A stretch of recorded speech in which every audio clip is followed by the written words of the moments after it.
हो गया ना।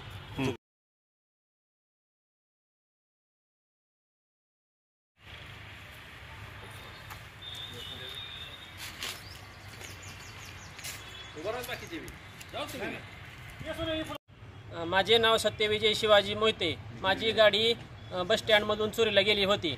माझ्या गाडीचा नंबर MH13 CC 1856 हा होता आणि तपास मी इथं आनंदनगर पोलीस स्टेशनला तक्रार देण्यासाठी आलो होतो। त्यावेळेस तक्रार माझी दाखल करून घेऊन नदाम मॅडम, काजी साहेब आणि गंगावणे साहेबांनी माझी गाडी हुडकून काढली। त्या चोराने नंबरसुद्धा बदललेला असताना माझी गाडी हुडकून त्यांनी काढली। देण्यासारखं आणि बक्षीस देण्यासारखं काम केलेलं आहे, त्याच्याबद्दल मी त्यांचा बी खूप खूप आभारी आहे।